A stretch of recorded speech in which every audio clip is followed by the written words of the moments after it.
अस्सलाम वालेकुम, my name is Usman Shahid and my roll number 28। आज हम डीएसपी की लैब 5 परफॉर्म करेंगे। आज की लैब में हमने presentation of discrete time digital signals into frequency domain देखेंगे।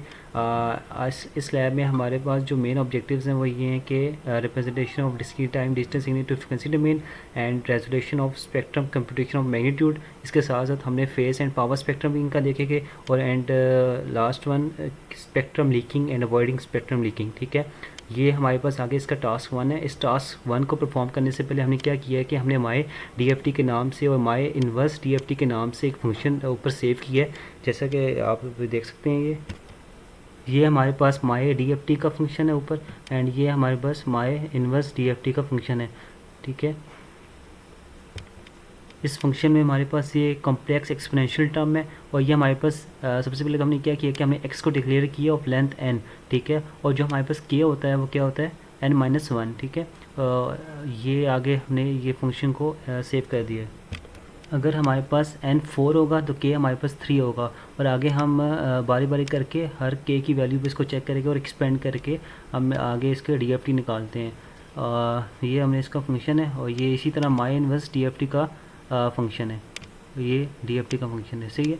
एक एक्सपोनेंशियल टर्म है जो हमने इन दोनों फंक्शन में यूज़ की है। ये हमारे पास 4 सिग्नल है, इन 4 सिग्नल का हमने क्या किया, डीएफटी निकाल लिया। ठीक है, by using my DFT function जो हमने ऊपर फंक्शन सेव किया तो उसको हमने रिकॉल करके हमने इसका डीएफटी निकाल लिया। आगे हमने क्या किया है कि माई इनवर्स डीएफटी ये रिकॉन फंक्शन हमने यूज़ किया। इसका मतलब ये है कि रिकन्स्ट्रक्ट कर देगा फ्रॉम फ्रीक्वेंसी डोमेन से टाइम डोमेन में इन्वर्स कर देता है। इस वजह से हमने रिकॉन ये यूज़ किया है और माई इन्वर्स डीएफटी है। ठीक है, आगे हमने क्या किया कि हमने इनकी जो आउटपुट है उनको डिस्प्ले की है by using a display function और 1 बाय 1 करके जो हमारे पास 4 सिग्नल है, चारों के चारों सिग्नल को। ठीक है, और ये हमारे पास क्या आ गया, डीएफटी भी आ गया और इसका रिकन्स्ट्रक्टेड x1 जो हमारे पास इसका इन्वर्स है, इन्वर्स डीएफटी भी साथ साथ हमारे इसके आ गया। ठीक है, ये चारों सिग्नल का हमारे पास डीएफटी और इन्वर्स डीएफटी आ गए।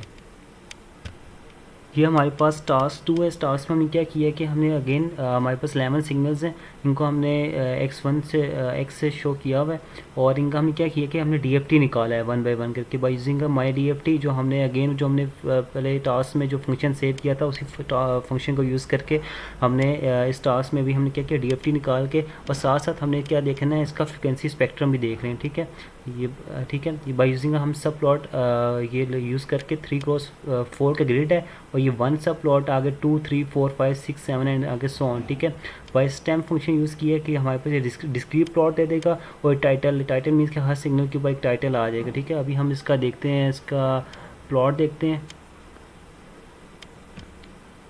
ये हमारे पास इन सब के प्लॉट आ गए हैं। ये हमारे पास तमाम सिग्नल्स के क्या आ गए हैं, डीएफटी का फ्रिक्वेंसी बिहेवियर आ गया, फ्रिक्वेंसी स्पेक्ट्रम आ गया।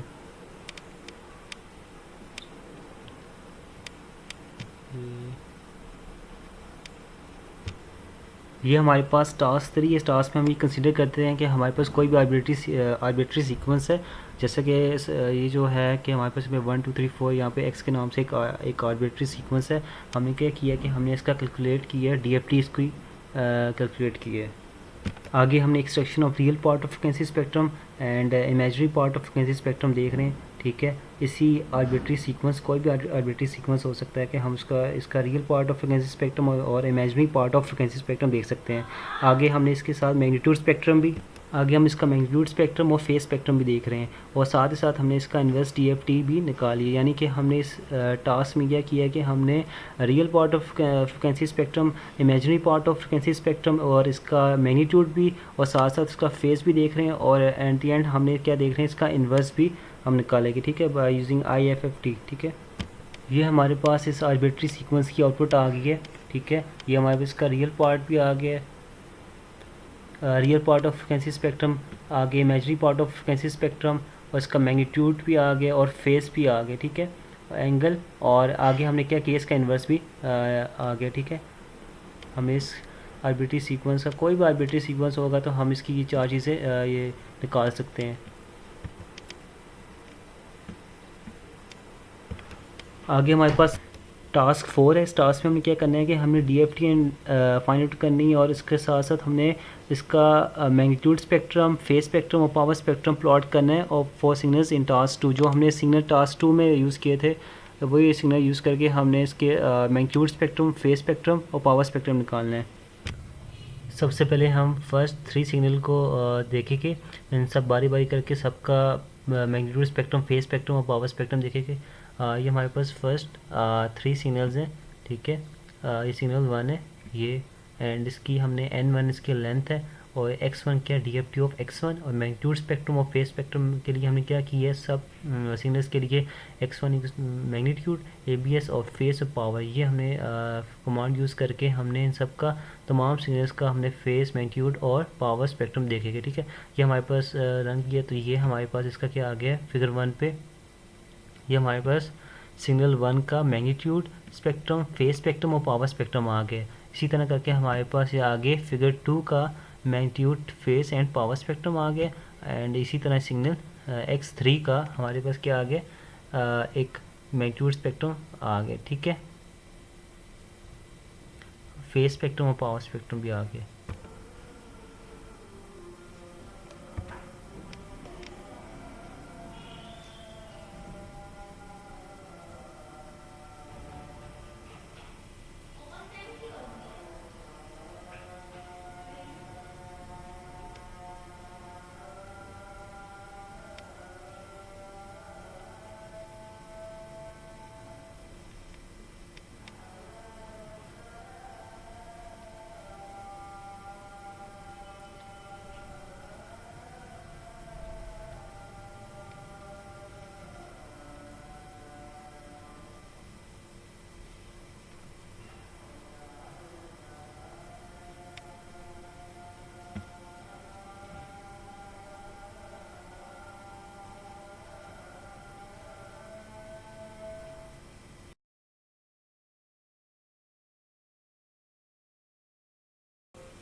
आगे हमने x4, x5, x6, x7 आगे इसी तरह x8 और 9, 10, 11 का हमने क्या किया कि हमने DFT और हमने इसका प्लॉट करेंगे मैग्नीट्यूड स्पेक्ट्रम, फेज स्पेक्ट्रम और power spectrum of E signal, ठीक है।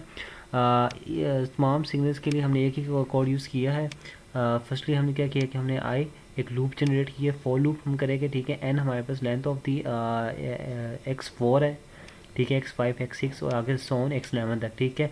x मैग्नीट्यूड है, एक्स MAG क्या है, ये हमारे पास मैग्नीट्यूड आ जाएगा, और एक्स फेस से हमारे पास क्या आ जाएगा, हमारे पास फेस स्पेक्ट्रम आ जाएगा, और एक्स पावर से हमारे पास पावर स्पेक्ट्रम आ जाएगा, ठीक है। ये हमने इसी तरह आगे हमने ये लूप यूज़ करके तमाम सिग्नल्स के लिए हमने इसका इनके प्लॉट देखेंगे, और ठीक है, face spectrum, magnitude spectrum, power spectrum, ठीक है। ये हमारे पास क्या आ गया, ये हमारे पास इन सब का, इन तमाम सिग्नल्स का प्लॉट आ गया, ठीक है। मैग्नीट्यूड स्पेक्ट्रम आ गया, face spectrum and power spectrum. ये हमारे पास तमाम सिग्नल्स का मैग्नीट्यूड स्पेक्ट्रम, फेज स्पेक्ट्रम और पावर स्पेक्ट्रम आ गए x4 से लेके x11 तक, ठीक है। पीछे हमने x1 से लेके x3 तक देखा था, और अब हमने क्या है कि ये हमने x4 से लेके x4 का भी हमारे पास magnitude spectrum, phase spectrum, power spectrum इकट्ठा हमने इन सब का निकाला है इन फ्रीक्वेंसी डोमेन में, ठीक है। इसी के साथ हमारी आज की लैब्स कंप्लीट और टास्क कंप्लीट होते हैं, और आज की लैब में हमने क्या किया कि हमने डिस्क्रीट टाइम डिजिटल सिग्नल को फ्रीक्वेंसी डोमेन में रिप्रेजेंट किया है, और इनके डिफरेंट हमने magnitude spectrum, phase spectrum, power spectrum